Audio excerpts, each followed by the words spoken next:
மே 1 அகில உலக தொழிலாளர் தின விழாவை அகிலமெங்கும் கொண்டாடும் இந்நாளில் உங்கள் அனைவருக்கும் தொழிலாளர் தின விழா வாழ்த்துக்களை தெரிவித்துக் கொள்கிறேன்.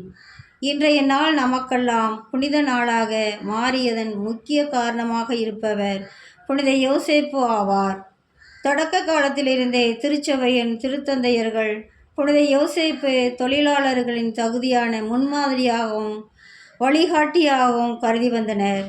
1870ஆம் ஆண்டு திருத்தந்தை 9ஆம் பயஸ் புனித யோசேப்புவை அனைத்துலக திருச்சபையின் பாதுகாவலராக பிரகடனம் செய்தார்.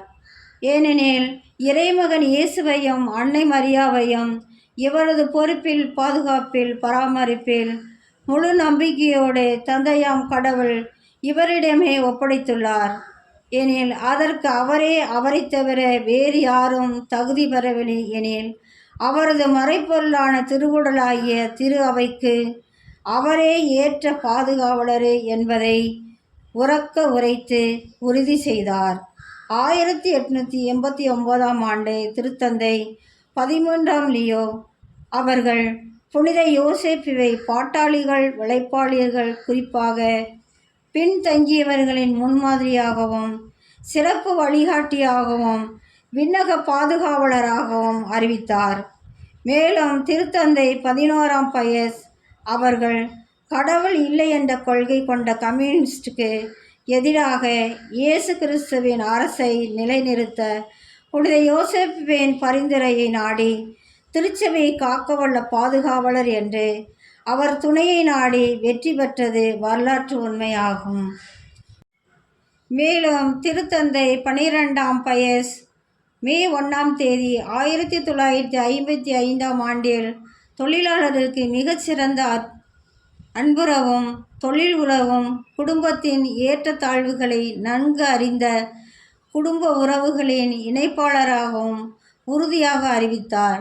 புனித யோசேப்புவே தொழிலாளர்களாகிய உங்கள் சார்பாக, உங்கள் ஆயராக, உங்கள் எதிரிகளின் போராளியாக, காப்பாளராக, உங்கள் தந்தையாகவும் இருக்கிறார் என்று கூறி மனித உழைப்பின் மாண்பை உணர்ந்து நிலைநிறுத்தியுள்ளார். நசரேத்து யோசேப்பு தனது பணிவான கடின உழைப்பால் கடவுளுக்கு முன்பாகவும் திருச்சபையின் முன்னிலையிலும் மிகச்சிறந்த காவலராக மனித உழைப்பின் மாண்பையும் மகத்துவத்தையும் வெளிப்படுத்தி உங்கள் தொழிலையும் அதன் அனைத்து பலனையும் பயன்பாட்டையும் சார்ந்திருக்கின்றார். உங்கள் குடும்பத்திற்கும் வழிகாட்டியாகவும் தந்தையாகவும் இருப்பாராக என வாழ்த்துகிறார். இதையே இன்றைய முதல் வாசகத்தில் தொடக்க நூலில் 1:28 கடவுள் அவர்களுக்கு ஆசி வழங்கி பழுகி பெருகி மண்ணுலகை நிரப்புங்கள், அதை உங்கள் ஆற்றலுக்கு உட்படுத்துங்கள். இதையே நமது தந்தை யோசேப்பு தன் ஆற்றலுக்கு ஏற்ப முழுமையாய் உழைத்து திருக்குடும்பத்தை வளர்த்தெடுத்தார்.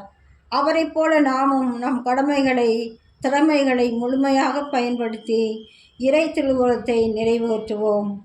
யோசேப்பு மட்டுமே அவரை தவிர வேறு எந்த தொழிலாளியும் இவ்வுலகில் நசரேயனாகிய இயேசு கிறிஸ்துவும் மீட்பனுமானவரை தனது தொழில் கூட்டத்தில், தொழில் மேலையில் அவரோடு சேர்ந்து தனது உழைப்பின் கடினத்தில் பங்கு பெற்றார்.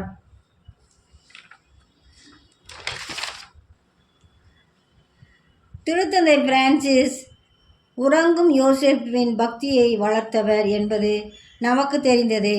பழைய ஏற்பாட்டின் ஆபிரகாமைப் போல விசுவாசத்தின் தந்தை எனவும், கடவுளின் குரலுக்கு உடனே விசுவாசித்து கீழ்ப்படிந்தார் எனவும், காட்சிகள் பல கண்ட ஈசாக்கை போல செயல்பட்டவர் எனவும், யாக்கோபை போல பொறுமை கொண்டவர் எனவும், தாவீதை போல செயல்வீரர் எனவும், இவர் பழைய ஏற்பாட்டில் பாரவோன் மன்னன் மக்களிடம் யோசேப்பிடம் செல்லுங்கள் என அனுப்பியது போலவும், புதிய ஏற்பாட்டில் தாவீதின் வழிமரபினரான யோசேப்பு, மரியாளின் கணவரான யோசேப்பு, இறைமகன் இயேசுவின் வளர்ப்பு தந்தையாய யோசேப்பு என்னும் இவரிடம் செல்லுங்கள் என அறிவுறுத்துகிறார்.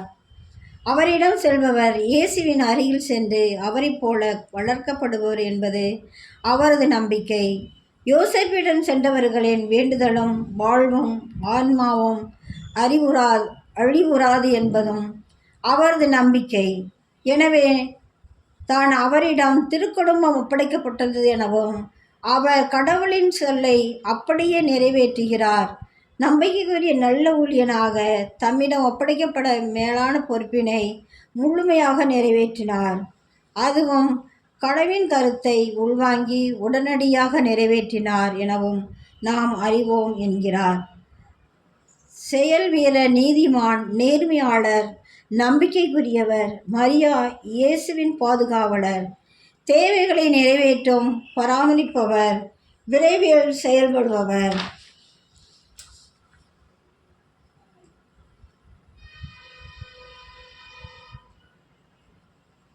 உறங்கும் போதும் இவர் கடவுளோடு இருப்பதால் அவரிடம் நமது மறைந்த வாழ்வின் பயணங்கள், கண்ணுக்கு புலப்படாத காரியங்கள், புரியாத புதிரான கருத்துக்கள், வழிகாண முடியாத சிக்கல்கள், பதில் தெரியாத கேள்விகள், இருண்டிருக்கும் பாதைகள், மடிந்து போன கதைகள், அறிய இயலாத அழைப்புகள் போன்ற எல்லாவற்றிற்கும் அருளும் இரக்கமும் ஆசீரும் பற்று தருபவர் நாம் யோசேப்பிடம் செல்லுங்கள் என அறிவுறுத்துகிறார்.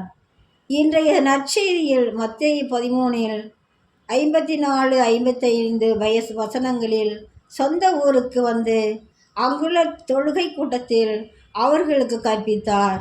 அதை கேட்டவர்கள் வியப்பில் ஆழ்ந்தார்கள். அவர்கள் எங்கிருந்து இந்த ஞானம் இவருக்கு வந்தது?